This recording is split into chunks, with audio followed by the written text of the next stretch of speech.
Welcome to the Unstoppable Recording Machine Podcast, brought to you by Stam Audio. Stam Audio creates zero-compromise recording gear that is light on the wallet. Only the best components are used, and each one goes through a rigorous testing process with one thing in mind: getting the best sound possible. Go to stamaudio.com for more info. And now your hosts, Joey Sturgis, Joel Wanasek, and EYAL Levy. Welcome to the Unstoppable Recording Machine Podcast. I am EYAL Levy, and with me is ARIA-nominated and internationally renowned producer and mixer, Mr. Forrester Savell. If you're not familiar with him, you should be. He's worked with bands like Karnivool, Helmet, Letter Circus, 12 Foot Ninja, Sikth, and many, many others. I know that this is a personal highlight for me to have you on, as it is for our audience. Thanks for being here. Thanks for having me. Yeah, you've been highly, highly requested to come on, so good to finally get a chance to talk to you.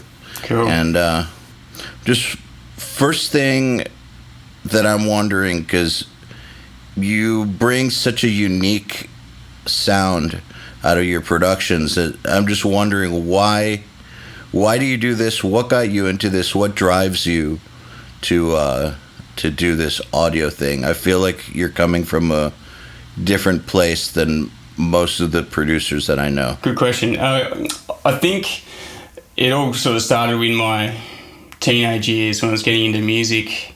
I think I started late.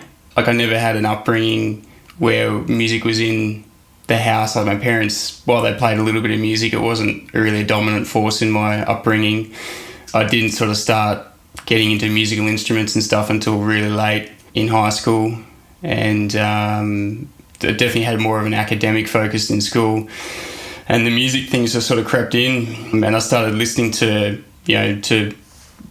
bands in the 90s, I guess, that just sucked me right in. And the more I listened to their music, the more I wanted to play music, the more I explored. I ended up getting a drum kit and a guitar and amp, and was just sort of playing and writing shitty songs myself at home, and just experimenting. And then that experimenting at home, like being a one-man band, I sort of started working on ways to record myself so I could play drums and then play a guitar part over it. And I had a computer program.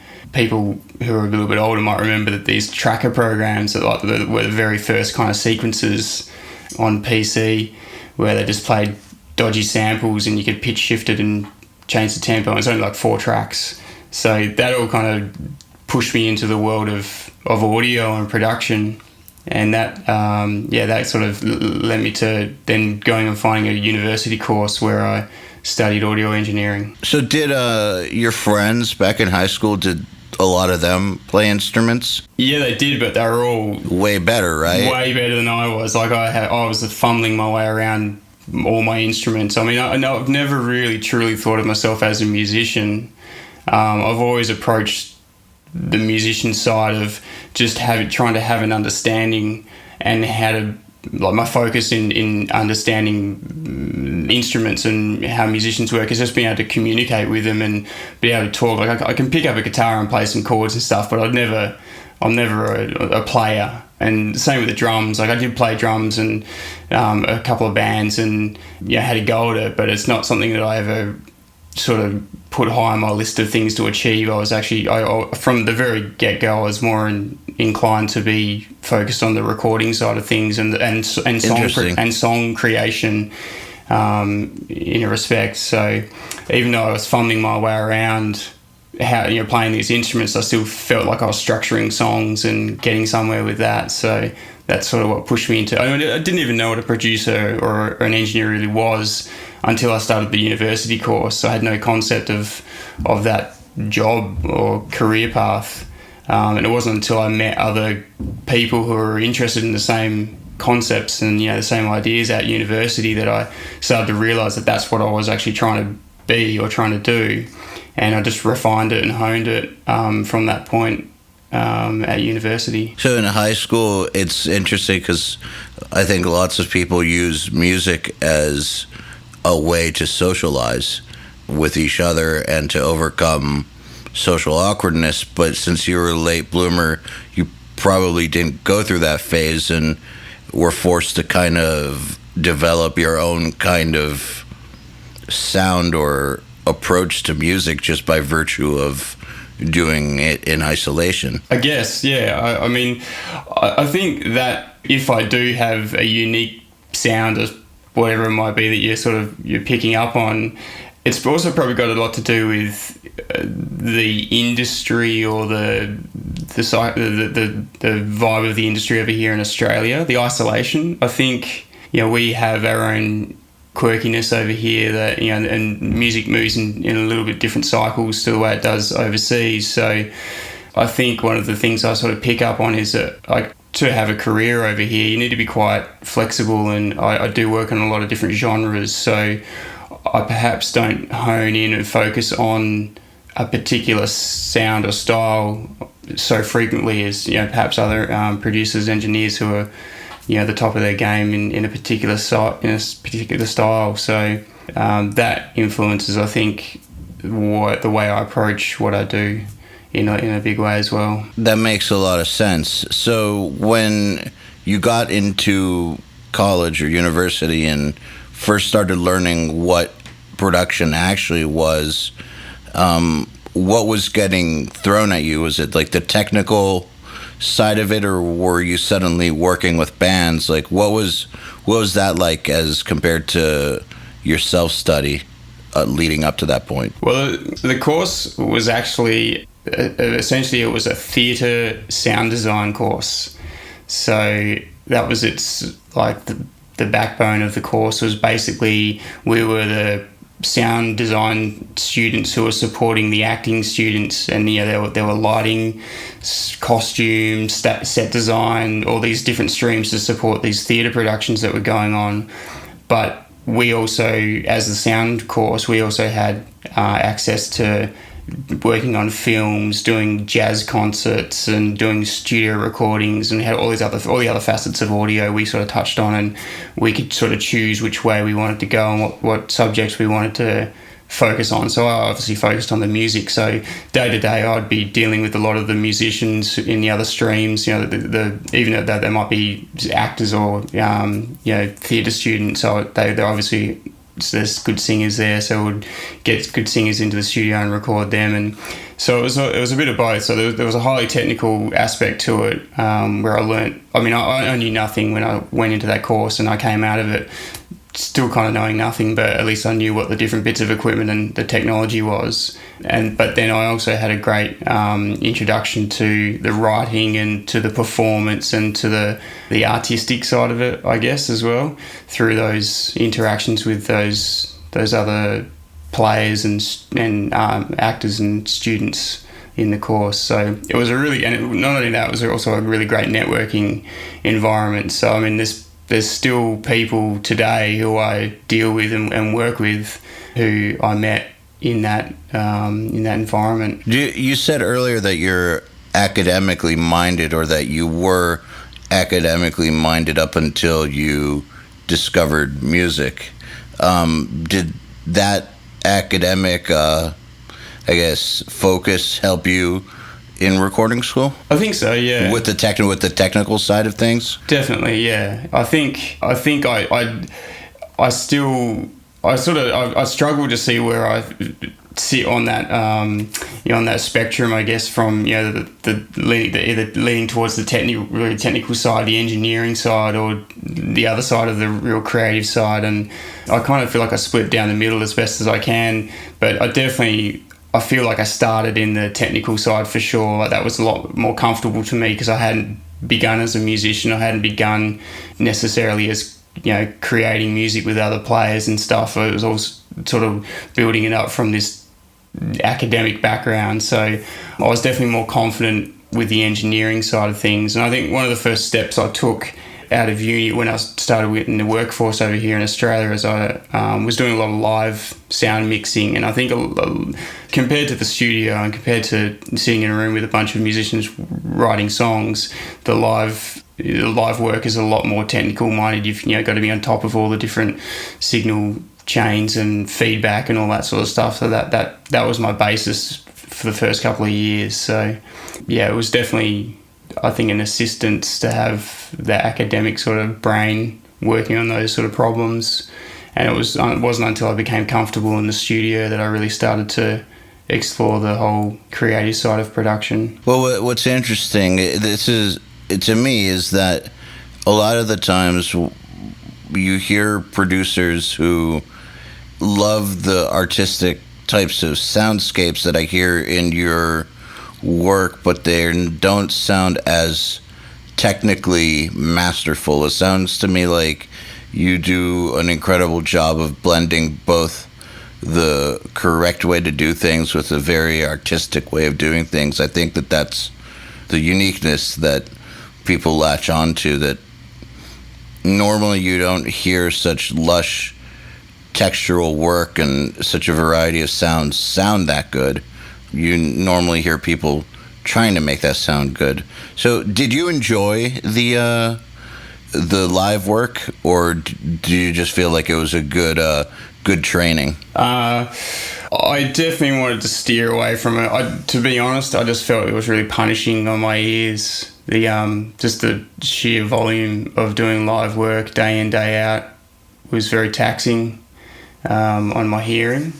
So I knew that was going to cause problems if I kept doing that. So it was a definite focus of mine to up the ante on the studio side of things versus the live work. And one of the ways I did that was whenever I was working, mixing a live band, if there was a good band that I came across, whether they were,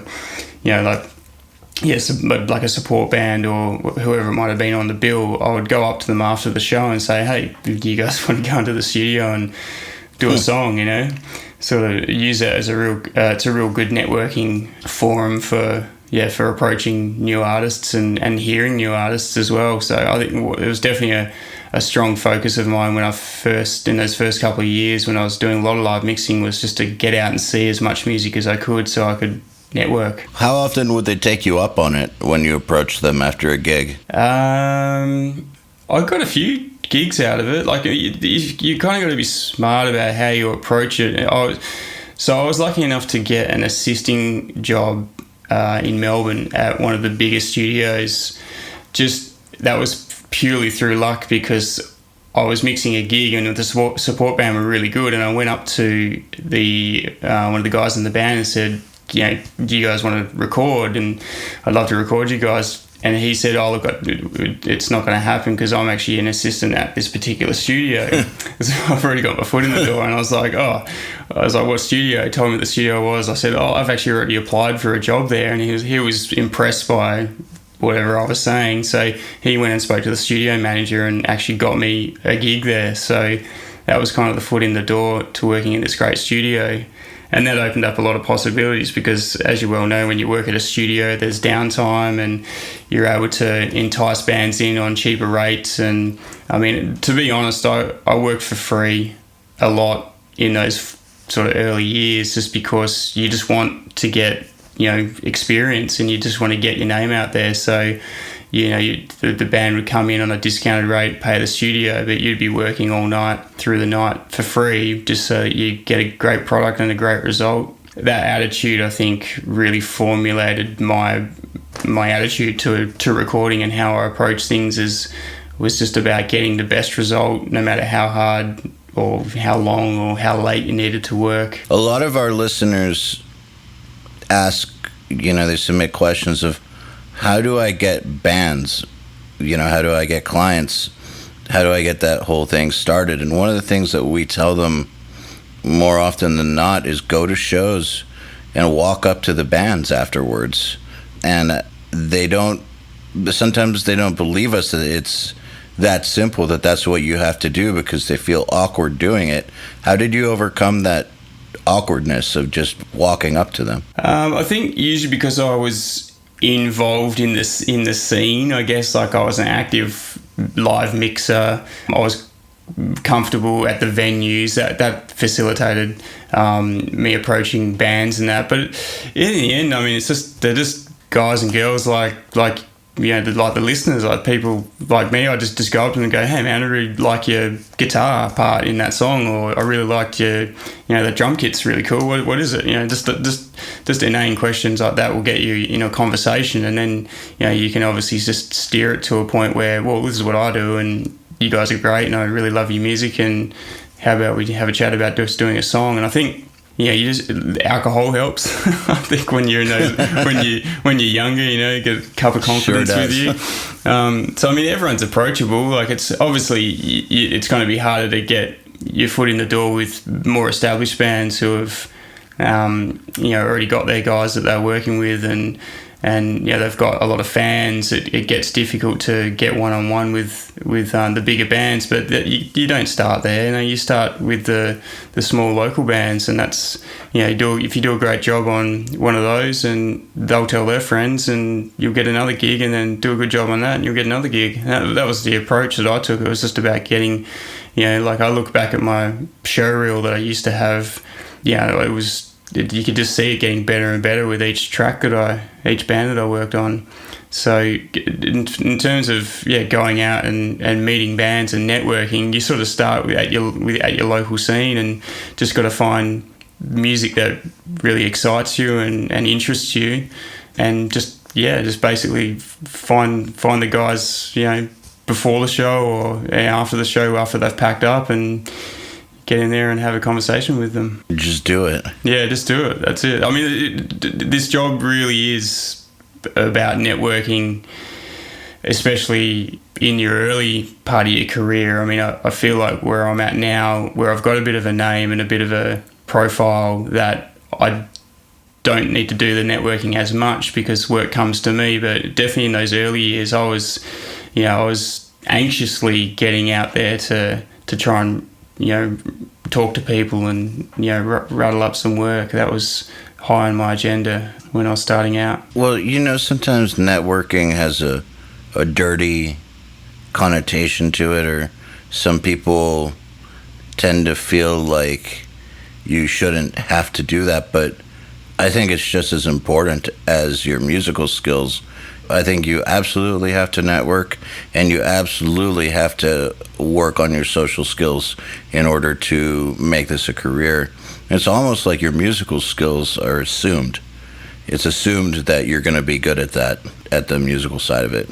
Yeah, that's right. I mean, even if you're not, it's all just a learning experience, and you're gonna improve as you work with each band and learn different things off different musicians. I mean, I look back at my understanding of things like pitch, and what I understood was in tune and out of tune 15 years ago is vastly different to what I understand is in tune and out of tune these days, So, and things like that you just learn, and you just learn these little tricks off different musicians. Everyone's got a different concept and has a different upbringing in terms of how they process music and the way they work. And if you just take a little bit of knowledge from each person you meet, it just builds up your experience. I think, I think finding good musicians and finding music that really excites you and brings out a passion inside of you is really important in that sort of starting stage as well. There's nothing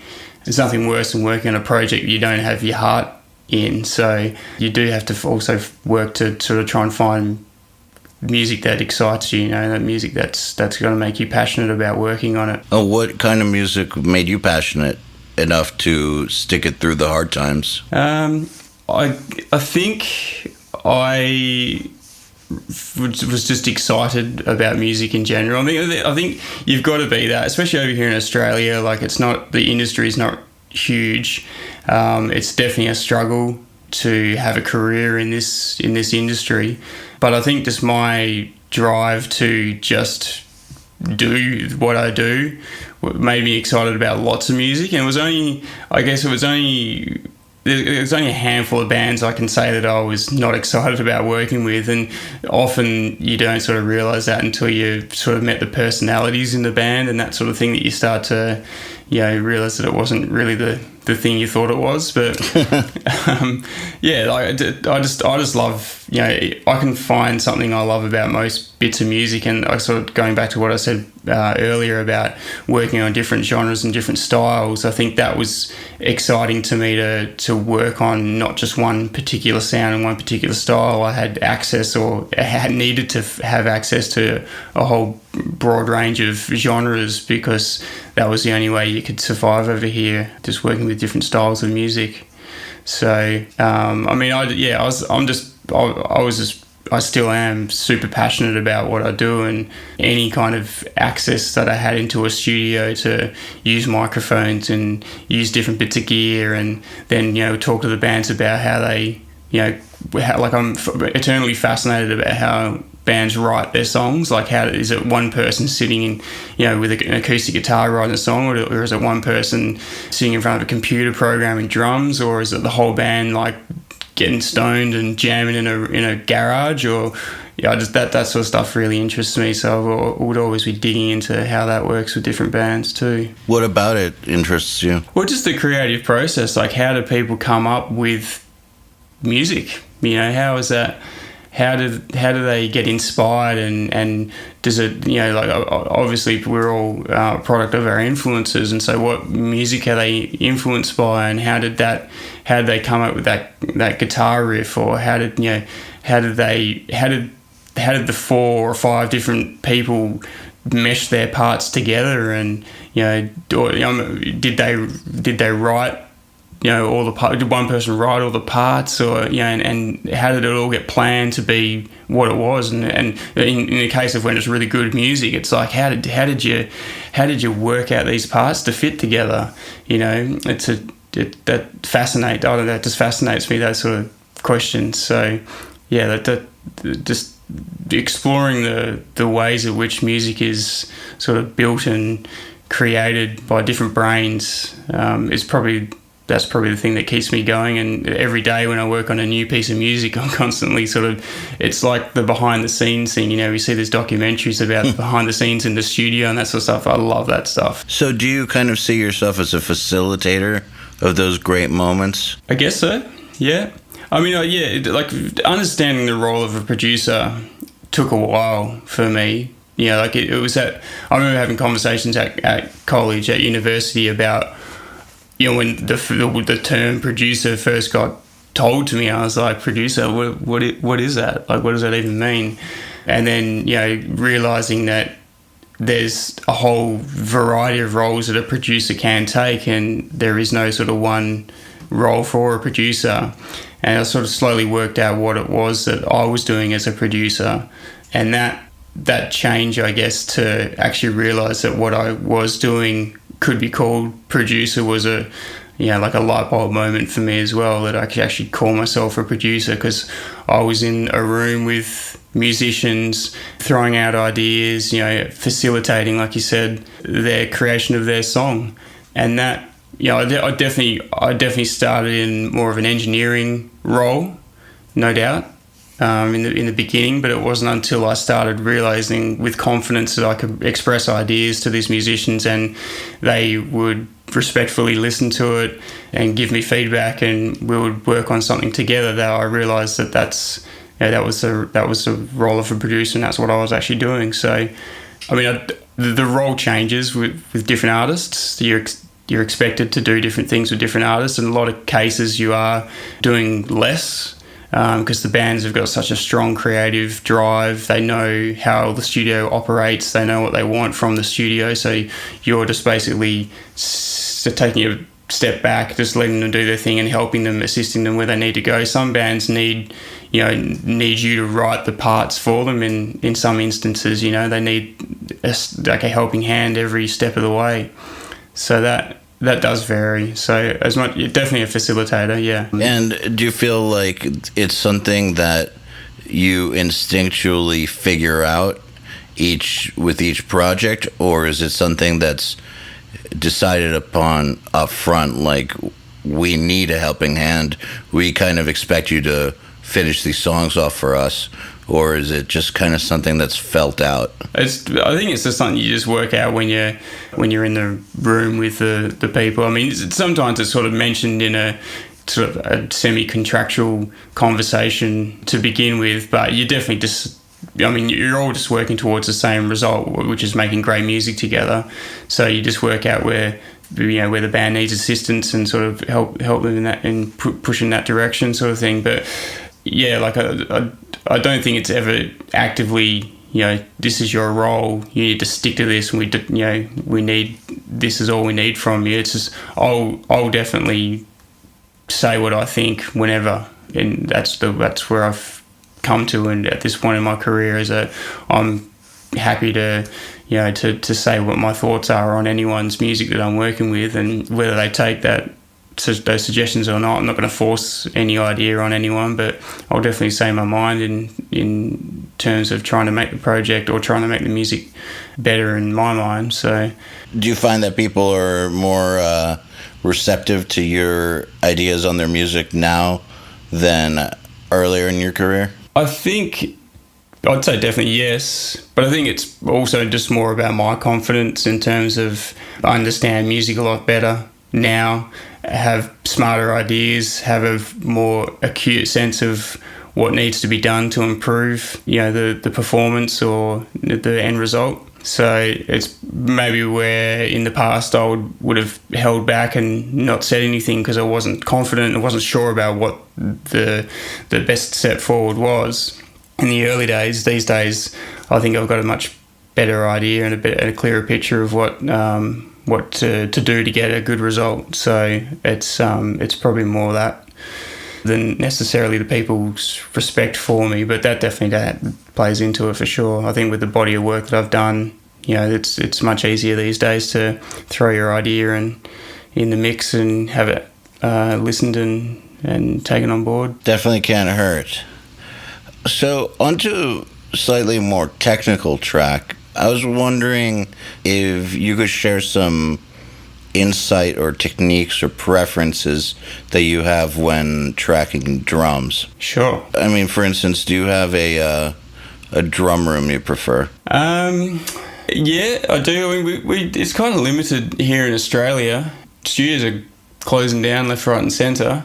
The one studio down in Melbourne called Sing Sing, which is where I recorded the tune tracks, the Progressive Foundry library, is a favourite of mine. It's a great drum sound there. I mean, they've got a classic collection of microphones and some great gear there. So it's a good space to record in. There's a few other nice studios dotted around Australia as well. There was one up in Brisbane which I really loved, which has closed down now, and the studio over in Perth where we did Karnivool, Sound Awake, great drum sound from that studio. There's two studios actually over there that were really good, and there's a studio in New Zealand called Roundhead, which I've just done some drum tracking in, which I really like the sound of that room. And of course the one that Nolly always uses, which I had a chance to record in with the Good Tiger record earlier this year in Middle Farm, is really good as well. So he told me about it. Yeah, the funny thing is when I think of all these studios, they're all very similar in size. They're not massive. They're actually all of I don't know what the exact sizing was, maybe 20 meters by 15 meters or something like that. They're all very similar in size, and I think all the tone I get from room sounds in those sort of size rooms is what I really like, and I know Nolly's expressed he loves the sound of that room as well. So I think there's probably like a perfect range for a great drum room, which exists in this particular sizing. So that's what I definitely keep that in mind when I'm trying to work with a band and trying to work out what the best location is to do drums. I'll definitely consider that as much as I can. I mean, in Australia, I'm definitely way more flexible when it comes to drum recordings. I mean, I do a lot of guerrilla recordings, where we're just going into a house or into a storage unit or something like that and recording in those sort of environments. So it's not always in a pristine studio, so need to sort of be flexible in that respect. So, but I do weigh up all those sort of options. I mean, the last Dead Letter Circus record, we recorded the drums in the studio, but we recorded them in the kitchen, which is sort of upstairs. It wasn't actually in the recording space, just because this particular studio would use the studio for all their other recordings, and I felt like I wanted to change the drum sound, and I just always the kitchen just had this really awesome reverberant live sound, and we ended up bringing all these baffles and putting the drum kit up there and doing crazy mics down hallways and that sort of stuff, and I think that came out really good. It was a bit of a nightmare in terms of bringing all the equipment up there, but it was a great result. Just something really different, had a different flavour that none of us had never heard before come out of that studio. So it was exciting to do those sort of different things. It's funny. I've heard some kitchens with damn good drum sounds. Yeah. I walk into a room, I walk into any kind of room and go, I do it all the time. My friends, they're actually looking for a rental, and went out with them the other day and we're like, man, this lounge room would make a rad drum room. It's funny, man, what you can get away with drum room wise. Sometimes I've even had the experience where very highly regarded drum rooms don't quite live up to the hype, and sometimes the guerrilla recording versions sound better. Yeah, absolutely. Yeah, as 100% happens. Yeah, there's plenty of studios, I think, where they've been designed with all this great intention and all this great engineering and math, and it's just doesn't work out. And there's a particular studio here in Australia that's got that reputation, and so it's just one of those things. It's like, I think there's so much randomness that goes on when you're talking about reflective surfaces and dimensions of rooms and that sort of stuff, that it's such a difficult thing to articulate, especially even if you've got a degree in acoustic engineering. It's still a tricky thing. So yeah, I'm always interested to hear how a drum room sounds. There's actually a new studio where I am living at the moment, which I'm keen to go and check out. I've got a friend of mine, we're going to go and check it out next week, I think, and take a snare drum or take a drum kit down there and have a listen, see whether it's suitable. So definitely not restricted to just using studios. It's always looking at all the options and what might sound good. And do you use a tech, or do you tune all your own drums? I always tune my own drums. I realised early on that was a skill that I needed to learn. So I've always been hands-on in terms of tuning drums, from a decade ago. So I know, it's funny, like you joke about it all the time with different guys about, the amount of drummers that out there that play drums but don't know how to tune their drum kits. Oh my God. It's fascinating. But Nolly was showing me his tuning method, which I've kind of cherry-picked a few ideas from, which is quite consistent. I like the way that he does his drum tuning. So I've always sort of, while mine's been semi-technical, it's always just been like how does it sound? How does it sound by ear and under the microphone? Whereas his is kind of very mathematical and systematic. So sort of trying to implement that in a fashion into my technique as well. Has he gone through? Has he gone over that before with you guys? Like I've seen him do it before on video, and it definitely is, like you said, very consistent. Yeah. So I just it's just something that I've just experimented with every drum session that I've done. So I've just always been, one of the banes of drum recordings is snare drums going out of tune. Just depending on the type of drum you've got and depending on the player you've got. If you need to do a million takes on a song, then the snare obviously starts to drift a lot, and I learned that the hard way. A particular recording, didn't until I sat back at doing the mix and was like, man, the snare sounds really different at the end of the song. What's going on there? And I had to use samples to correct that. But from that point on, I was like, okay, I've got to really fine tune. I sort of hone in on the snare tuning as we're doing the performance. So, it's one of those things where almost every second take I'll get the drummer at the start of to hit the snare drum and compare it to the first track that we've recorded and make sure the tuning's lining up. It's a tedious process, but it's the way to get the snare sounding great throughout the song. That's exactly what I do. I actually don't let the drummers touch the lugs, though. You do it, do you? Well, me or a drum tech. I just don't trust drummers to tune the drums. Right. I have just seen too many disasters. Sure, yeah. I find for the snare drum, for example, for me it's usually always the lug where the rim shot's occurring.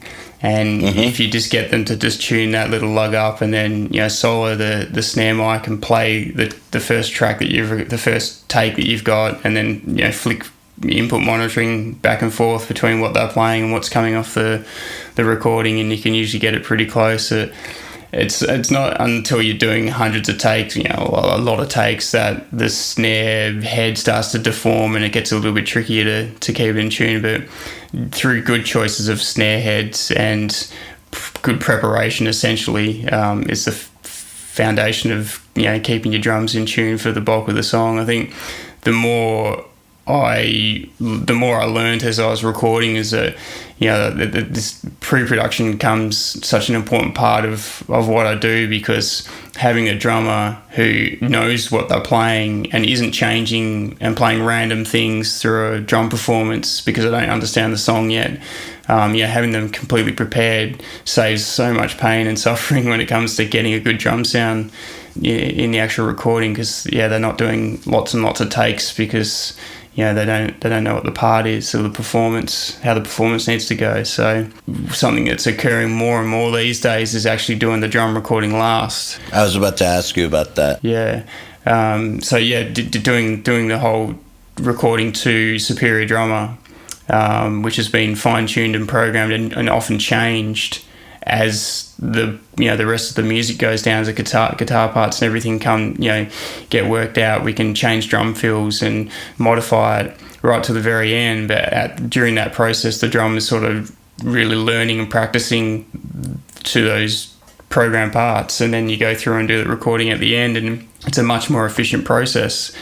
So that, and I feel like you can also tune the drums to the music that you've recorded and get the drums working, as best to the music that's going to be there, as opposed to the reverse where you're recording the drums first and kind of having a bit of a guess as to the tones of everything. You sort of there's two ways of looking at it. The thing is, I'm completely split down the middle as which way's the best way to go, because there's something really find really cool about flying by the seat of your pants and just going for a drum sound and then going, okay, we've got to match everything else to that drum sound, or vice versa, going, recording all the guitars, bass and vocals, and then putting the drums down at the end and matching the drum sound to the music.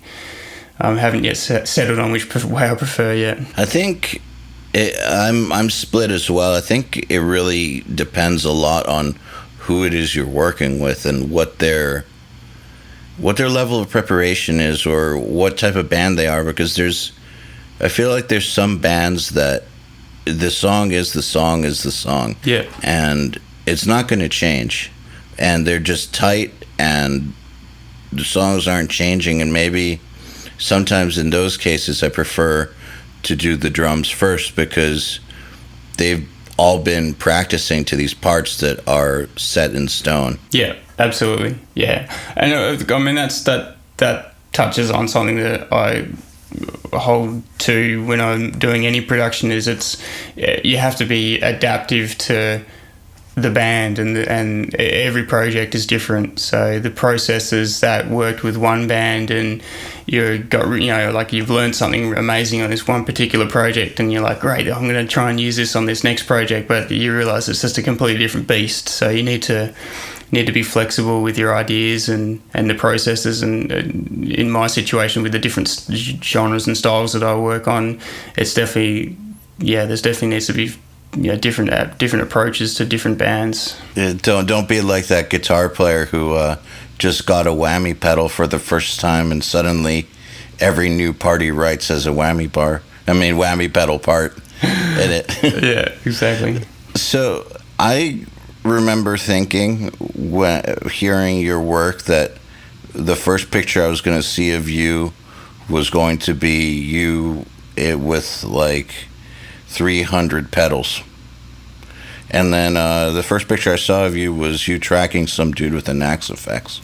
And I thought that was really cool because it just goes to show that that these days you can't call it anymore by what it sounds like. The gear almost doesn't matter at this point because it's gotten so good. You need to just actually see for yourself what the person was using.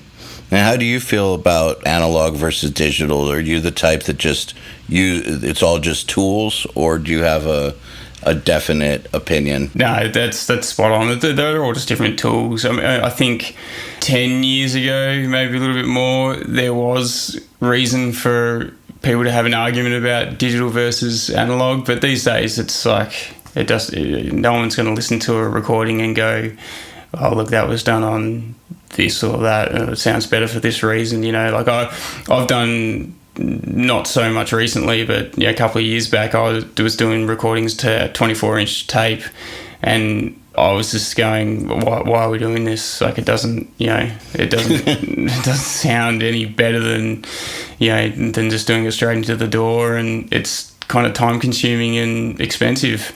So there's good analog gear out there. There's reasons to use analog gear, and there's reasons to use digital. And to be honest, though, again, coming back to this whole like isolated in Australia thing, is that you're often just restricted by the equipment you can get access to. So you've got a band in a particular city and they've got a particular amount of gear, and you go into the studio and the studio's got a particular amount of gear. So you just use what you've got. Just make it work. Yeah, just make it work. And I mean, again, like the being passionate about what you do, definitely in the early days, I was just super psyched to be working in different studios for one, and then to be using all this different gear. And when it was a piece of equipment that I hadn't used before, I was always quizzing the in-house engineer and going, what does this do? Like, what do you use this for? Can we use this? And I always try and use new bits of gear that I'd never experienced before, just because it adds to your palette, adds to your knowledge about the tools that you can apply to make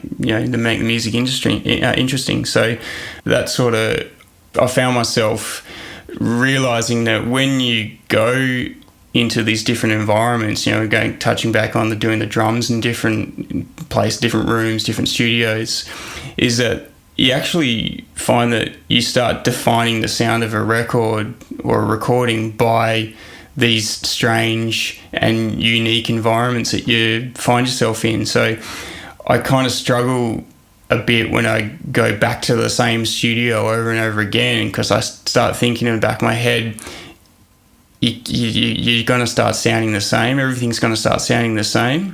And I can understand that some people think that that's a great thing, but for me, it sort of gets a little bit tired, I think. And I'm constantly reminded, when I record in unique environments, that by being restricted by, we've only got this one guitar amp, or we've only got this one microphone, or whatever it may be, that actually will give the record a unique sound that hasn't happened before. So I kind of look for those sort of things when I'm recording. So yeah, in terms of like finding analog or digital, it doesn't really matter as long as it's bringing something a little bit quirky and unique to a recording.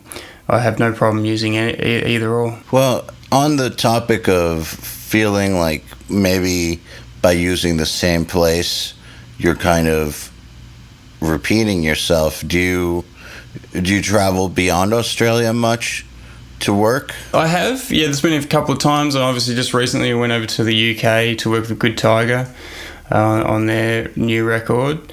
And I've done a record over in France with a UK band, and done a little bit in New Zealand as well. So I definitely do the travelling thing. And yeah, like I've actually done a bunch of work in LA as well. I lived in LA for about 6 months, about 10 years ago or more now, and worked in a whole bunch of really cool studios over there. What did you think of living in LA? I thoroughly enjoyed it. I thought it was really good. In terms of the lifestyle, I was just waking up in the morning, driving straight to the studio, and then going home late at night. So I didn't, I was pretty focused in my time that I was there. But I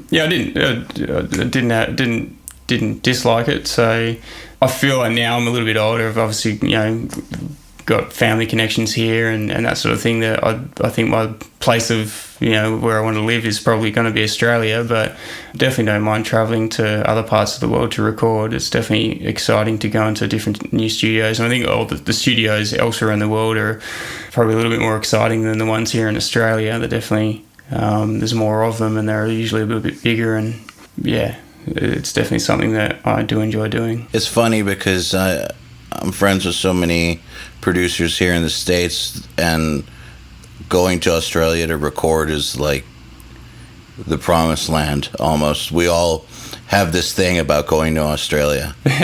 Yeah, actually, the studio that's just down the road that I have been at for the last year, I met Will Putney a couple of months back, and great dude. He's always over here doing plenty of recordings. So, Australia's got a lot of really good bands on offer, and there are good studios here to record in. So we're definitely not short of options, but. Yeah, it's always exciting to get overseas and try something new. It just puts you in a different sort of headspace that you just can't recreate it or fabricate it, even if you're using the same rig, same types of microphones, same types of plugins or whatever, as you would back home. There's just some sort of a vibe that is just different.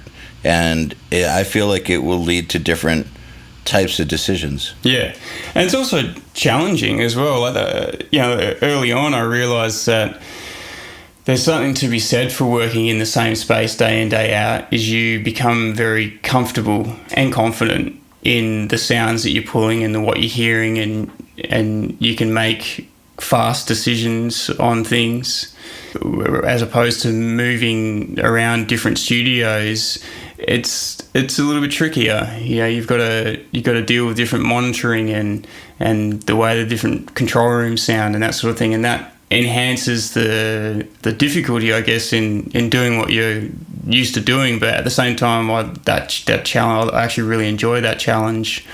And again, I feel like it contributes to that thing that I'm always trying to find of making a record sound unique, and what does this record do that's special, and all those little variations between studios, and that can enhance the end result, I think, in terms of it just sounding like a capture of a band in a certain place and certain time.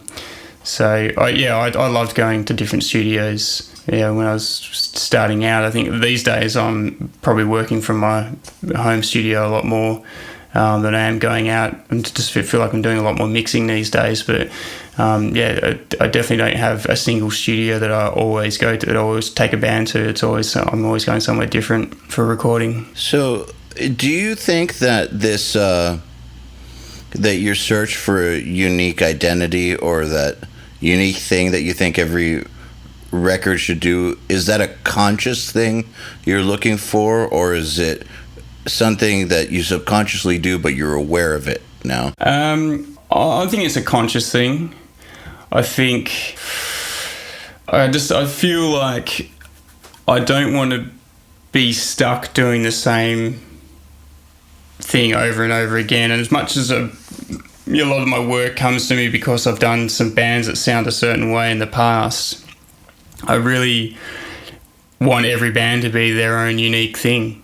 And you think of all the classic records that you know and love, every record sounds different. Generally every band that's been successful and has their music's touched people in a way that is unique to them. I think it's about the recording sounding different and having its own flavour. So that's definitely something in my mind, that every band should have their own flavour, which is can be difficult to do, but depending on the style. And there's definitely sounds that bands aspire to, which you're trying to mimic or replicate, which you have to take on board as well. But it's definitely a conscious thing for me to try and make every record I do not sound like any other record I've done.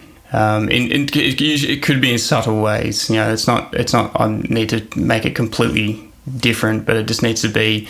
I like the idea of people listening to a bunch of bands that I've done and not knowing that it's the same guy kind of behind the desk. That's definitely a goal of mine. Now, what happens when you have trouble finding that with an artist? Does that ever happen? I guess like the equivalent of writer's block, but I guess it's not really writer's block. It's more like identity block, or I don't even know what you would call it. But do you ever have trouble finding what that unique voice is or that unique point of view is? It can be a little bit murky at the start of a recording, but usually by the time you've kind of got to the final stages, there's something, there's one thing that I've latched onto that'll be the thing that I want to bring forward and make not necessarily the focus, but that'll be the thing that'll identify this band and make them unique. It's like those things, like it's like the like the Edge's guitar sound, or Tom York's vocal style, or just whatever band you're talking about, that you can easily go, that band that's got that thing. And usually by the 3/4 of the way through the recording, I've worked out what that's going to be. So it can be a little bit vague at the start of recording what that's actually, whether it's a guitar sound or whether it's a vocal style or a drum sound or a reverb, or it could be anything. But it's not something that's, because every person is unique. Every individual in a band or every performer's got their own idiosyncrasies. It's just one of those things that you can kind of pick up on and push to the fore as you're working. Yep. Well, I have some questions here from our audience. If you don't mind, I'd like to ask you some of them. Sure. All right. Anthony DiGiacomo is wondering if you could please explain the Sound Awake bass tone in excruciating detail, and he left lots of hearts and smiley faces. I get asked this one quite a lot, actually. I'm sure you do. Yeah. Well, it sounds monstrous. Well, first you need a guy like John Stockman to be playing the bass. That's probably the most fundamental thing. Yeah. Those bass sounds were generally made up of his 6-string Warwicks. So he had 2 of them. He had a Corvette, and I think it might have been a Thumb.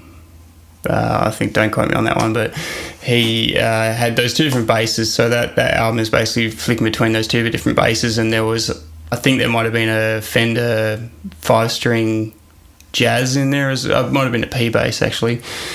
We had, I think, 3 amplifiers running all the time into 3 cabs. So they were just doing different things. So we had a SVT2 power amp, and we had, I think, the preamp stage, and that was busted. So I think we were using maybe an Ashdown preamp, and then we also had another Ashdown amp going into an Ashdown. I think it was a 6x10 or an 8x10 cab, 6x10 I think it is. And the Ampeg was going into an Ampeg fridge, and then we had an Aguilar head and cab as well. So we sort of just blended different combinations of those 3 cabs for the different songs. So the way I approach it is, you kind of can't get what I see as like a full bandwidth bass sound from one amp. So I've always got a fat, thick, clean bass tone. Usually, I think that's probably usually coming from the Ampeg or the Aguilar. And then you have a sort of like a honky kind of really throaty mid-range sound, which is indicative of the Warwick sort of bass sound. So that was usually going through the Ashdown head and box. And then we would always add a distortion of some kind, and we had a bunch of different pedals to play with. I couldn't actually remember what they are. I think there was a purple XXL, I think it might have been. One of those really bad sounding bass drive Boss, the yellow Boss pedals was actually in there a little bit. That's the good thing about that pedal is it's got a wet-dry blend, so you just use a little bit of it for the top-end fizz. And I can't really recall what the other distortion we might have had in there, but we'd always just find a blend between those three textures for the bass. And then in mixing, so we get a DI as well, completely clean DI. And in mixing, I would always add in a plug-in distortion as well. So from memory, I think in Sound Awake, because I have recently gone over those files because I know John's just released the Alpha Omega pedal with Dark Glass, and I had to give them a bunch of the sounds for that. So I think we recorded two amps and a DI, and the DI always had a plug-in distortion on it. So the plug-in distortion was either Amplitude, which I used quite a lot. I love that plugin for just different distortion textures. And it might have been the Pro Tools 11 guitar amp simulator. It was just sort of bouncing between those two, ones for different songs depending on what the song needed. So that's pretty much the rundown. In terms of microphones, I'm 100% there would always be a 57 on each of the cabs, and there would always be a condenser. So whether it was a 414 or in that particular studio, there were two different studios. So again, all my facts are a little bit vague at this stage. It was quite a while ago. But in the first studio, 414s and probably like a Peluso, might have been one of the C12 copies or something like that. And then in the other studio where we did Goliath, that would have been most likely a 47 U47 or a 49 or something like that on the bass, and as well as the 57. But you always use a 57 and some kind of condenser microphone and get a blend. The grit and the attitude from the 57, and then the fatness sort of blended in from the condenser microphone. So there would have been at least six microphones on those three cabs, and possibly a room mic as well. There's definitely a room mic on the Goliath song because the drums and the bass were done at the same time. So I think the drum mics are actually picking up the room mic. Yeah, so that's right. When I soloed the bass channel for Goliath, the snare drums cracking through it, like I said, the actual bass channel is actually like a room mic for the snare drum. So just a interesting little tidbit. Yeah, sounds like quite the bass setup. And he actually expanded on this question, but I feel like you already answered this, which is, was it a split tone in the mix? Did you split it into subs and highs or anything like that? No, it's not. It's not a split tone in terms of the EQ being split. It's just a split in terms of the different textures. So there's the fat clean texture, there's the throaty mid-range texture, and there's the fizzy distortion texture, and you just find different combinations of that. I mean, it wasn't the same every time. Like we changed things around. We did swap the cabs between the different amps for different songs, and just definitely went for a different vibe on the bass for every song. And I mean, that's probably something that's worth mentioning. When I'm doing a full album, it will depend on time and budget, but I do like approaching each song as its own beast and having the time to create a sound and a texture for each song that's perhaps a little bit individual, so the whole album doesn't always sound the same, which I think Sound Awake's a great example of that. We had enough time to try different sounds for each song, and each song has a different bass tone on it. Yeah, it still sounds like a cohesive record. Yeah, I think that's to do with the players as well. Maybe using the same bass guitar and using a similar drum kit. I think it's a different snare drum in every song on that record.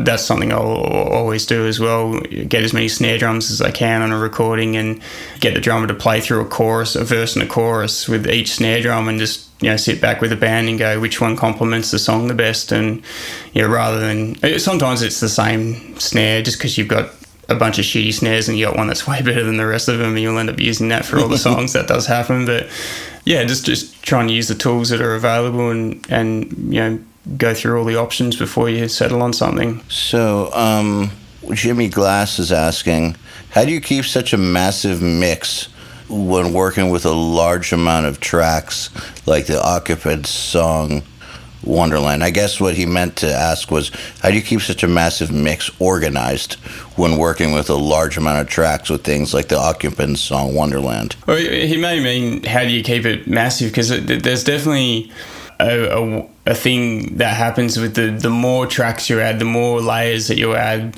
the smaller it gets. That's definitely thing I can acknowledge that happens when you're mixing. When you've just got too many parts and too many layers, it gets really hard to make it all fit together in a cohesive way.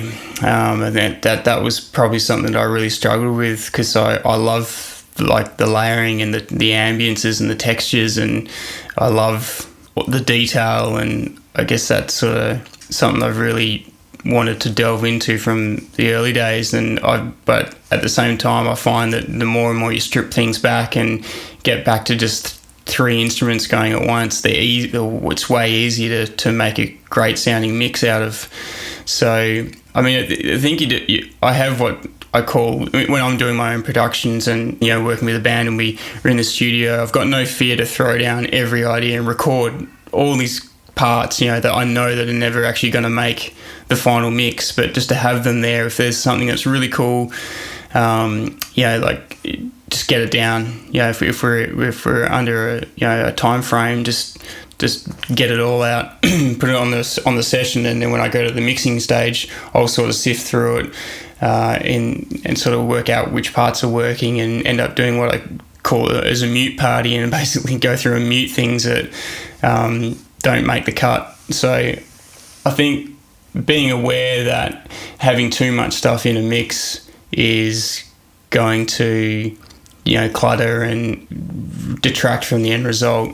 So being brutal, I think, in terms of what you're keeping is a great way of making your mix huge.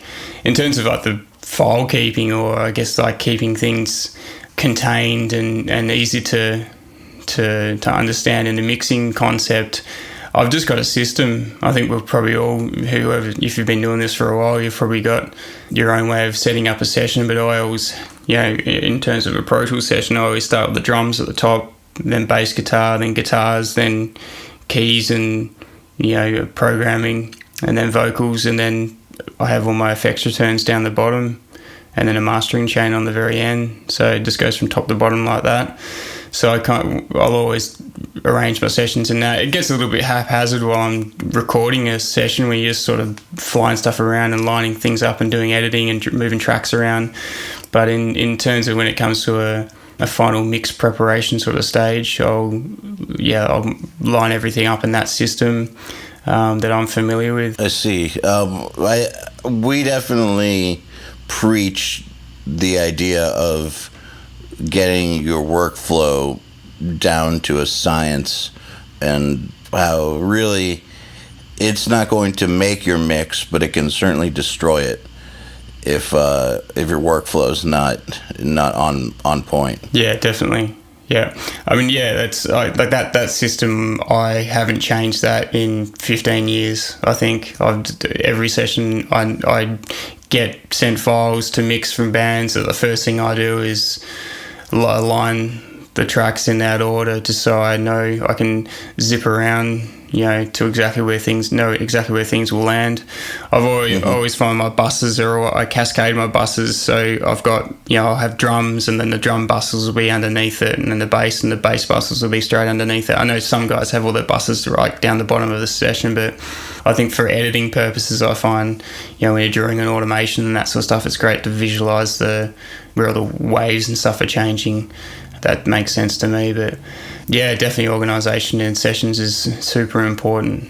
Lifesaver or ender, the way that I look at it with mixing. So Eric Burt is wondering, hey Forrester, I understand that on Themata and Sound Awake there's no vocal tuning whatsoever. Can you explain what went into tracking Ian Kenny's vocals for those albums? Is he just that amazing, or was there a lot of comping or takes, etc., to get those stellar performances, or all the above? Yeah, like he's an amazing singer. He really is one of the best singers that I've worked with. And in terms of getting those performances out of him, he does a lot of the recording with Drew, the guitarist.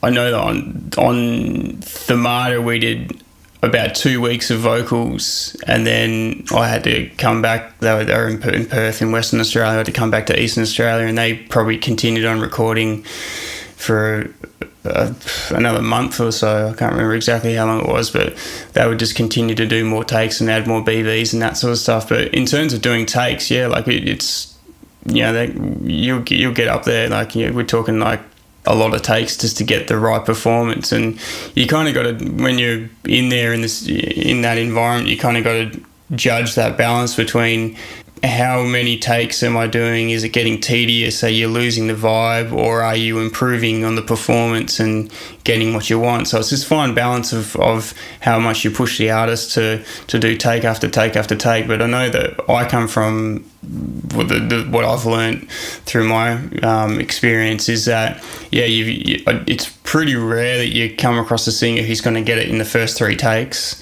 You know, I'll definitely start with a singer expecting them to do probably 10 takes of vocals straight up, you know, and expect them to do 15 half an hour of warm-ups before we even press record, because that's what a professional singer or, you know, an experienced singer should really be doing to get their voice in top condition. But yeah, like he's just he is one of those super professional singers. You know, he's got a warm-up routine. He knows how to treat his voice.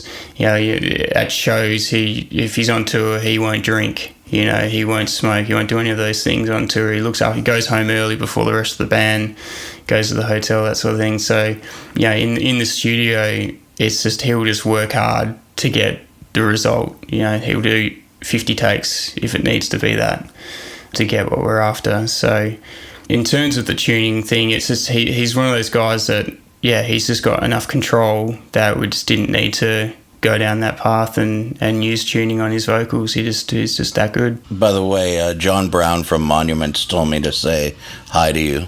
Oh. He just texted me. Oh, g'day, John. Yeah, he's a great guy. Yeah. So Max Kessler was wondering, when working on rhythm-based bands like Sky Harbor and Karnivool, how do you make it sound incredibly heavy yet still articulate so that everything finds its place in the mix? And also, how do you get a dense sounding mix like that without overloading your master bus? Yeah, look, I think the funny thing is, how do you do it all in 3 minutes? The thing is, 3 sentences. I struggle just like everyone else. Like, I'm no different to anyone else out there battling with bottom end and how to make it work. And it really is just, I mean, obviously using my ears and a lot of trial and error.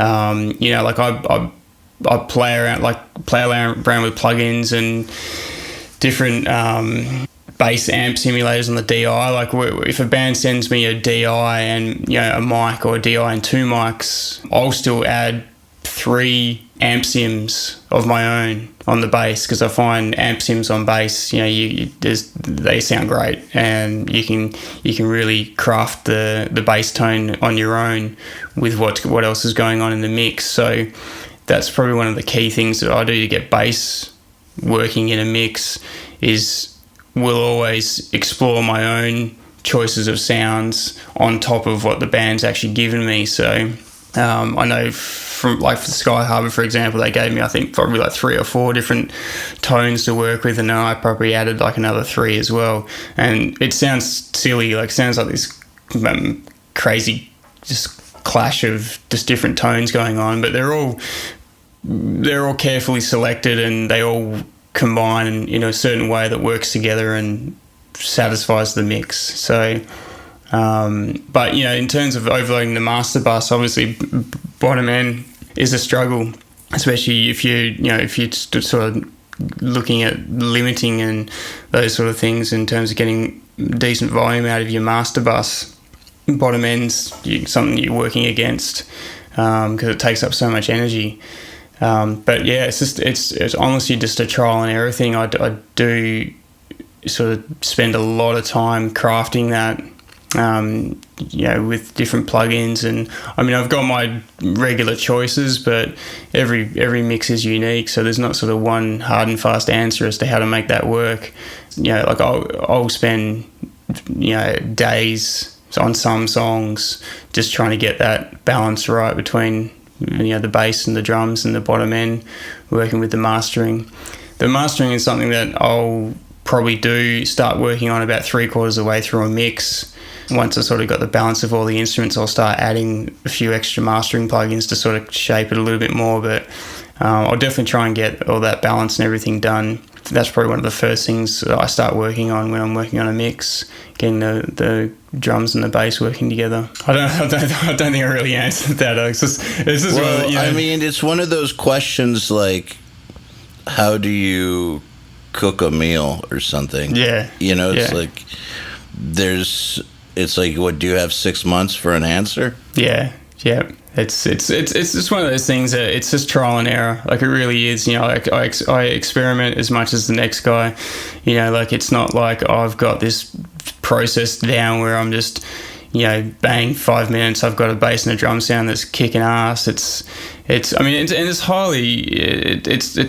to the recording as well. Like, there's only so much you can do in a mix in terms of doing, getting a great bass sound. Like, a lot of it's got to do with the player and how the actual parts, like if it's poorly performed and it's not, the drums and the bass aren't glued together in terms of the actual performance, that's, you can't do anything about that unless you got the okay to go in and edit things, and no one wants to be doing that when they're supposed to be focused on mixing. So yeah, that's, all those things sort of add up. But luckily with those sort of bands, with Sky Harbor and Karnivool, the bass players are amazing and the drummers are phenomenal. So that sort of thing's already pre-worked out in terms of in the recording stage. So the mixing usually comes pretty easy with that sort of thing.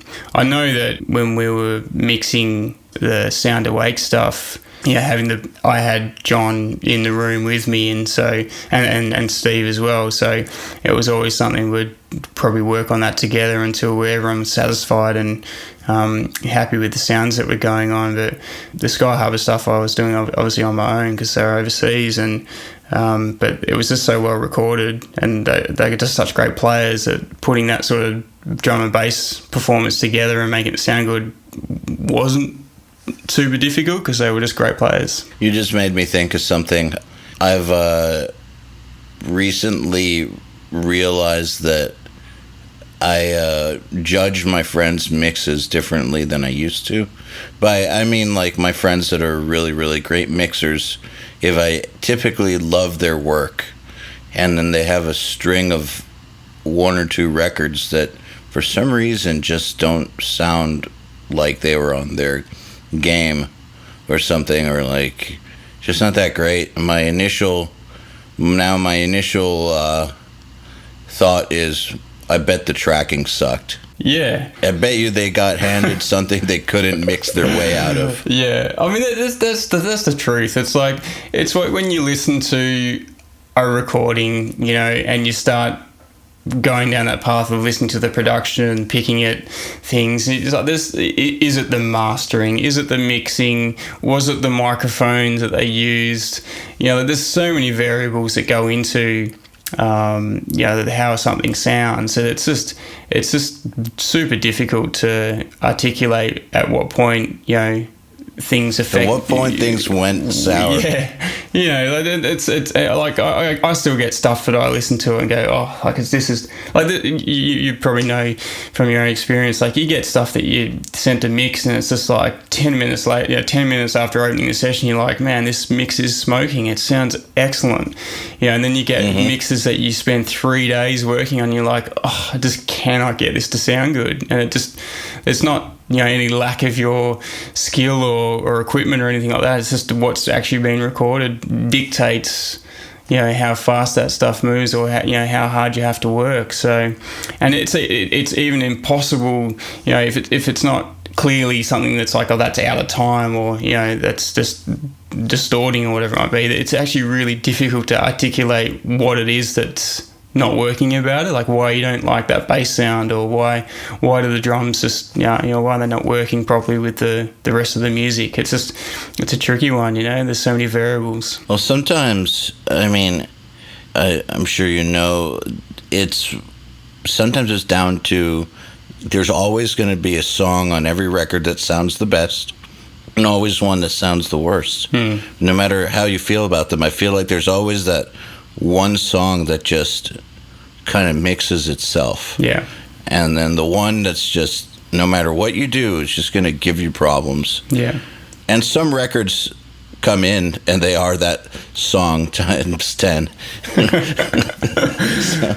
Yeah, definitely. Yeah, no, it's so true. Like, there's definitely some songs that that speaks to me, is that it's the music. Like there's you might have had exactly the same setup for each of these different songs, and this one sounds better than the rest. Why is that? It's because the music's better. I think it's just the way that the rhythms and the way that the frequencies from because of the choice, the pitch, the notes that have been chosen, it just glues together a little bit better.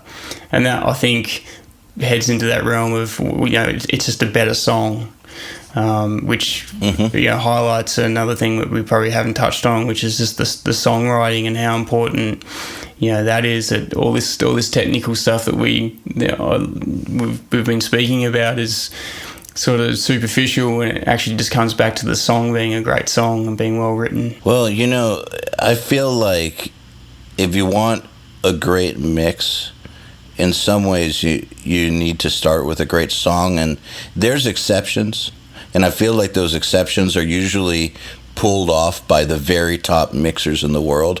So some people may disagree with me and be like, but there's great sounding bad songs out there all over the place. And it's like, yeah, but look who mixed them.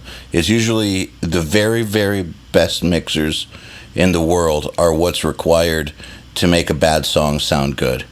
Like, you need to have like the equivalent of a Navy SEAL mixer to salvage a bad song, whereas history has plenty of great songs that don't sound that great technically, but stand the test of decades because the songs themselves are so great. And I'm sure you've had that feeling when mixing, when it's a really great song that, like we were saying earlier, it just kind of mixes itself, or it just feels so right. It just kind of takes on a life of its own. Yeah, absolutely. I mean, it's one of the things that kind of inspires me as well.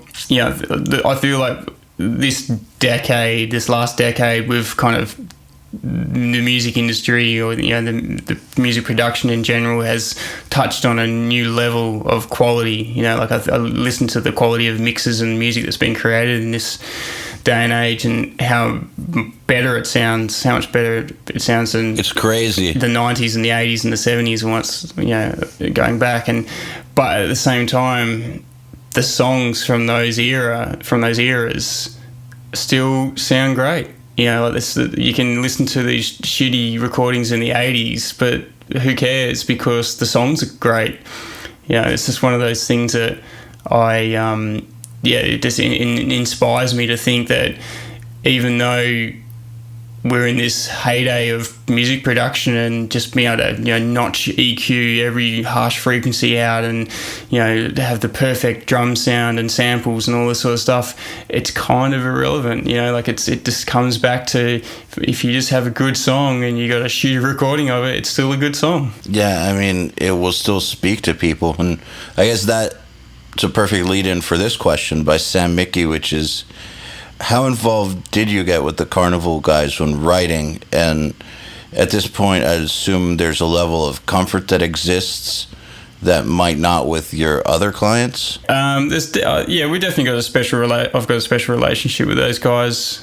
In terms of the writing, I don't really get involved with the songwriting with those guys. I mean, I assisted them in finishing a bunch of the songs on Sound Awake and Thermata.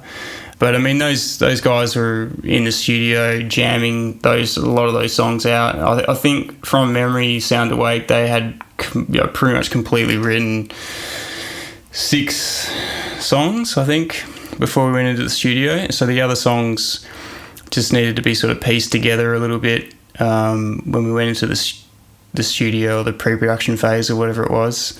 And yeah, we just had a bunch of Pro Tools sessions, and we just sort of all as a group sort of put structures together of the songs and found parts and put them in, that sort of thing. But in terms of writing, like, I wouldn't really classify what I was doing as a writer with those guys, but definitely getting heavy on the creative production. And I mean, coming back to that concept of a facilitator, facilitating all their ideas, because they're such a creative bunch of guys that when they go, oh, I've got this idea, it's like, okay, well, let's see where that goes and how do we make that work? How do we make that happen? And I think I kind of remember my role as including all of that was also feeling like I had to stop a lot of the sabotage that might have been going on, in terms of them second guessing great parts, like they pop out this idea in the moment and go, oh, what about this? And it'd be like, yeah, that sounds really amazing. They'd be like, oh, no, actually, you don't really know if I like that. And I'm like, no, it sounds fantastic. Like, let's do it. Let's get that down. So, do you ever have to tell a musician that he's being a maniac by wanting to cut something that's incredible? Oh, definitely. Yeah. I mean, that's I feel like one of the fundamental roles of a producer is being able to identify parts and ideas that are great, that are things that are classic, that are going to, really enhance a song, or, speak to people on a level that's important for the song. So that's definitely a role that I have with Karnivool. I feel is just great ideas. They've got so many of them. Is helping them filter what's good and what isn't. Most of it's good. Well, I like that you're touching on that, because lots of times production gets talked about from the, I don't know how to say this, it's not negative to cut what's bad, but it gets talked a lot about how one of your main jobs is to get rid of the bad takes, get rid of what's bad, get rid of what's terrible. But at the same time, maybe it doesn't get highlighted as much that the flip side of that coin is spotting what's timeless. Yeah, I mean, that ties back into what I was talking about earlier about finding the thing with each band that's unique, finding that thing that makes that band sound like that band. And that's sort of the same thing, finding those parts that are going to be classic and going to be remembered by listeners to associate that sound or that part with that band. So here's a question from Ewan Edgar. He says, I've heard somewhere that Forrester was very unhappy with the mix for Sound Awake when he turned the mix in, and I'd like to know what he didn't like about it, because for so many people that album's production is incredible. Well, so first of all, is that true? It is true. Yeah, I did probably said that to a few people, but the reason being is because you've got your head so inside a record and a mix, and that record was epic to mix. Like, think of some of the song lengths on that record. Some of them are really long songs. They took, so we're mixing in an expensive studio on an analog console and an SSL console. The mixes had to be signed off on as we did them. There was no recall. So the band was in the room with me. The band was in the next studio, adding parts as we'd do each song. They would have guitars and... Sounds like stress. Oh, it was definitely stressful. And, long days, like getting in at 9 o'clock in the morning and going home at 2 a.m. in the morning, that sort of thing. So it took 3 weeks, I think, to mix. So we're in the studio for 3 weeks. And, it wasn't my familiar environment to be mixing in. It wasn't my studio. So it was while I had done mixes before in that same room, and I did enjoy mixing in that room, there was still that little bit of like, not really super sure how this is 100% sounding. I mean, they sounded like good mixes in the room, but the translation elsewhere was always a little bit of a unknown. You know, we'd take it out into a car and kind of go, yeah, and it sounds kind of right. I think it wasn't until the mastering happened that I started to realise what the mixes, how good it was going to sound. I think having Tom Coyne do the mastering on it and what he brought to it was just like, that made a much clearer picture for me what the end result was going to be and how good it was. But definitely in the days or the day after we'd finished the mixes, I was stressing about silly little things about like tom fills not cutting through, and is there enough bottom end in that bass part, it's just stuff like just so irrelevant right now to the overall, those hyper details that no one else is going to hear. That was so foremost in my mind after delving so deep into those mixes that I was just frustrated. And and there's complex music. There's the long songs with heaps of layering, with progressive arrangements. It was just like there's so much going on, so much to be on top of, that I just felt like I hadn't been on top of all of it, and that really got to me when we'd finished it. I was just like, oh, really? But then, could have spent 2 more years on it. I mean, when is a record finished? So it's not when they pull it away from you. Yeah, that's it. So it was definitely something you're spot on. It was definitely something I wasn't happy with when I walked out of there. I didn't hate it. I knew I hadn't blown it up. I hadn't ruined it, but I just was like, is it as good as it can be? I wasn't sure. And it wasn't until the mastering happened I was like, yeah, this is pretty good. When you got the mastering and just be honest, did you realize, not saying that you haven't been honest, but did you realize that you were working on what some people would consider a pinnacle type record? Like, did you just think, okay, it sounds pretty good? Yeah. No, all I knew is I really enjoyed it. I mean, that's one of the whole things of me working with Karnivool, is that they're always a band that I loved. I love their music as a fan. I've always been a fan of the band, so working on their music was a pleasure. And even from the demo stage of those songs, I was like, yeah, these songs are really good. This is going to be a good record. But had no concept of the potential it had, even when it would finish the mixes. It's also, again, like being a band like Karnivool, they're quite proggy, and there weren't any obvious singles or anything like that. It's always a unknown prospect here in Australia how that's gonna be received. Like it's a sort of fringe genre and that sort of thing that you never know how those things are going to get exposed and get out into the industry and how they're received. I think Australia, to me, I could be completely wrong about this, but is kind of known for having some very successful experimental rock acts. Like, I know that Silverchair didn't start weird, but they certainly became very interesting as their career went on.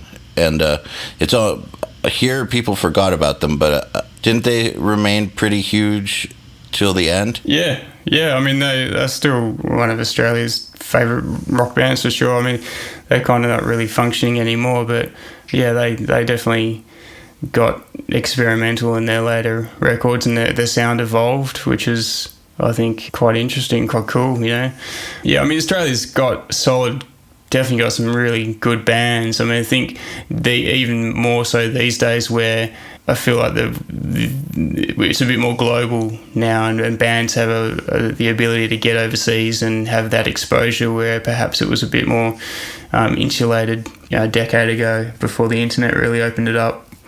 That that the playing field is a lot more open now for Australian bands to get out there and compete. Not that it's a competition, that's not the right word, but to get out there amongst other international artists and write good songs.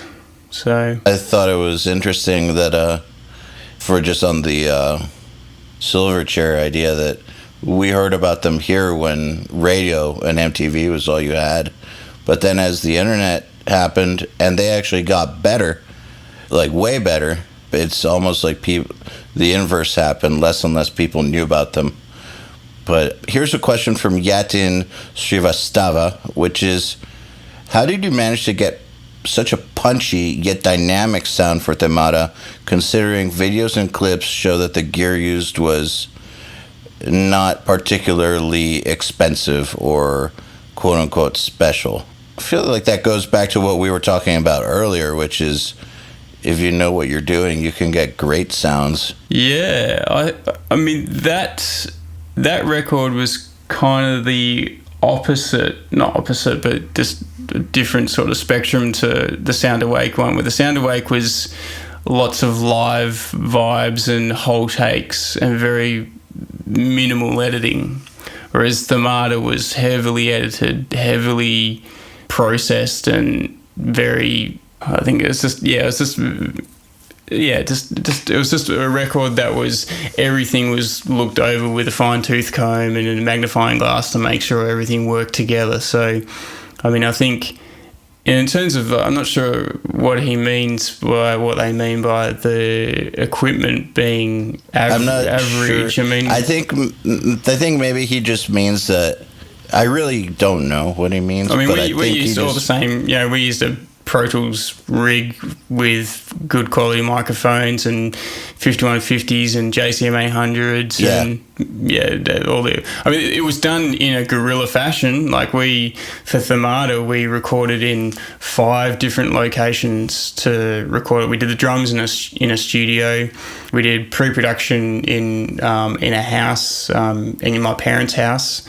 We did the bass at John's parents' house, and put the bass cabs in there in one of the cellars, and recorded. They had the recording part up in his bedroom, and we did the vocals down in a house, down on the coast, just with an M-Box, with an M-Box 1 and a Rode Classic microphone. We did the guitars in a holiday house out in the middle of nowhere down in a town called Walpole, which is on the south coast of Western Australia. It's about 6 hours drive from Perth, so we had to lug everything down in a big van and set it all up, and we were basically isolated from no phone reception, no television, no internet.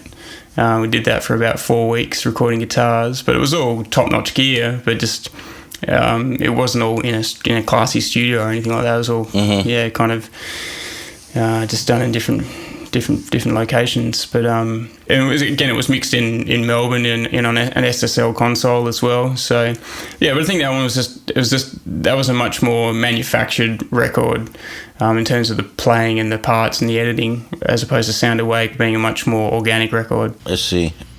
Here's a good one from David Medeiros, which is, I'd like to know about guitar layering and panning, please, especially with Sound Awake.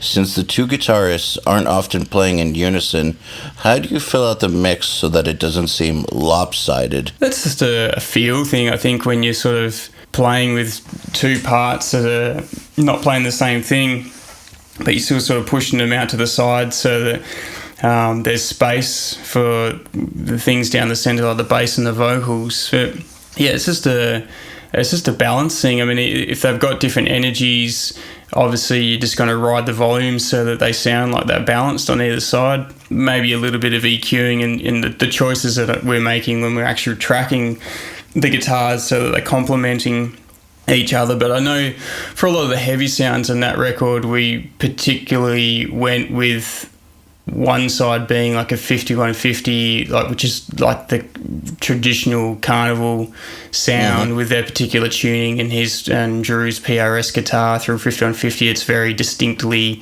his sound. And then we purposely went with, I think it might have been a JMP like an old school Marshall plexi through a Marshall cab on the other side, just for a point of difference, as opposed to Thermata, where it was double tracked with a JCM 800 and 5150 both left and right for all the heavy guitars. Sound Awake, we did the opposite and tried to actively go for two different textures, one on each side. But yeah, in terms of balancing and getting all that right, it was just, it's just one of those things of just getting the different parts to feel right in the mixing stage, just purely through volume and EQ. There wasn't any kind of special technique or anything to get that to work.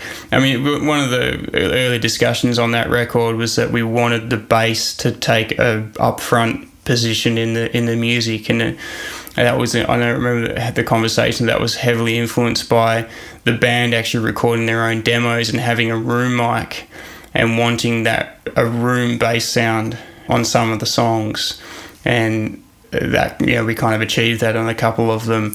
It feels like there's a bit of depth to the bass because we actually had room mics going on, which was that Goliath song where we did the live takes between the bass and the drums. So that kind of made it, I think, with those mixes and Sound Awake, finding the balance for the guitars was easy because you had this strong center backbone with the bass guitar always existing down the middle. So it was just sort of having this wide ambient sort of going on, and it wasn't like I was trying to push the guitars out to the forefront and have them taking up lots of space. They were always kind of not secondary, but they were always supporting the bass as opposed to the bass supporting the guitars. So a lot of it sounds like it comes just from the arrangements being worked to support a mix that's structured that way. Yeah. So down to the backbone of the music. Yeah, definitely. I mean, the parts were written, and the concept of the bass being somewhat of the lead instrument, or a lead instrument, more so than traditionally in maybe that sort of style of music, that the bass was definitely going to be a driving force, and that was something that we'd spoken about and I definitely had the idea of that from the get-go. I mean, John's parts are so conducive to taking the lead. He's almost like a lead guitarist in a way, in the way he plays a lot of his parts. So it was kind of easy to have that out the front and work the guitars in around that part. So definitely the arrangements facilitated that for sure. A final question. This one's from Douglas Skeen, which is, what's typical in your vocal chain? And do you process backings different to leads? Yes, I do. What's typical typical vocal chain for me, if I'm not recording it, I'll probably go through a compressor like an LA2A or 1176, depending on what I've got my hands on. And it's only a little bit of compression. You will usually rely on a lot of compression in the mixing stage. And I'll always filter the vocal first with an EQ, taking out any kind of bottom end rumble, that sort of thing. And then I'll hit it with probably two compressors, just doing slightly different things. So one will be a fast compressor and another one will be a slow compressor. Sometimes I'll use a limiter instead of the fast compressor. Depends on the vocalist. And then usually a de-esser, then some EQ. Saturation I play with, sometimes it's after all that or before the compressors as well, but again, it depends on the part whether it even needs saturation or not. But one of the things I've really gotten into these days, which I think is kind of something that I think everyone's kind of doing with this new improved production in this decade, is notch filtering, doing a lot of notch filtering. I'll do a lot of automation on vocals, so especially E vowels, going through and notching out that nasty 2.7 or 3.3K frequency when vocalists hit certain sounds, certain vowels and mouth shapes cause shrill or piercing frequencies that I'll go through and fine tune. Some song, I remember there was a band last year that the vocalist literally had probably 10 automating notch filters, flicking in and out through every word. It's just insane. That's what you had to do. Just what I had to do to make it sound good. I mean, you kind of, it's one of those things that you can do this broad EQ shapes on a vocal to get it sound generally good, but in reality, like, it's such a moving target that the sound of, you know, a vocal, that you realize that when you do all these little automation moves and notch out all these little frequencies, like, it's so subtle, but it's so noticeable, you know, in the final mix, that it's just a pleasant thing to listen to, as opposed to every now and again you're kind of wincing at the speakers, going, oh, what was that? Yeah, and you realize it's a vocal just having these crazy shrill frequencies sticking out. Funny, it's like we've come full circle. We started highly technical, talked about feel and songwriting and arrangement, and have come back to highly technical. And I think it goes to show that how well you blend both. Well, it's a holistic sort of thing, you know. Like, you've just got to have a touch on everything at every stage. I mean, that was, you know, a great insight to watching Nolly work, and his kind of approach. Learning off him was really cool, because it's one thing I don't actually get to do too often these days, is actually learn from other guys, and I sort of jump at the opportunity to get inside a studio and see how another guy tackles, you know, doing a recording and that. And so, and he's definitely, I think he's on the same wavelength as I am, in terms of just, you need to be hands-on in every process, in every way. You've got to understand every musician, every instrument, every technical aspect of the studio, and then every creative aspect of the studio as well. Like, it's a huge list of things that you need to be aware of and need to be on top of your game in the studio to get the best result. And you can often miss these things, and that's like when you in the final stages of mix, you're going, like that's the snare tuning thing, taking care of the snare tuning while you're actually recording it, rather than getting to the mix and going, oh damn, my third chorus, the snare's just completely detuned, compared to the rest of the song. Just all those little things, it's just like they all add up to getting the best out of a recording, and just knowing what all those little things are and being aware of them is kind of what I try to do, and I have noticed other guys doing it as well. So yeah, it's a big task, but you've kind of got to take it on board. You do a phenomenal job of it, and hey, we love Nolly too, by the way. We had him on Nail the Mix, and it was downright enlightening. Yeah, I think actually that was probably the first podcast I listened to, which is funny. Yeah, he's got a lot of wisdom. Yeah, he's a great guy. Well, Forrester, thank you so much for coming on and sharing so much of your wisdom with us, and just taking the time. No, thanks very much for having me and listening to me rattle on. I appreciate it. The Unstoppable Recording Machine Podcast is brought to you by Stam Audio. Stam Audio creates zero compromise recording gear that is light on the wallet. Only the best components are used, and each one goes through a rigorous testing process with one thing in mind: getting the best sound possible. Go to stamaudio.com for more info. To ask us questions, make suggestions, and interact, visit urm.academy/podcast and subscribe today.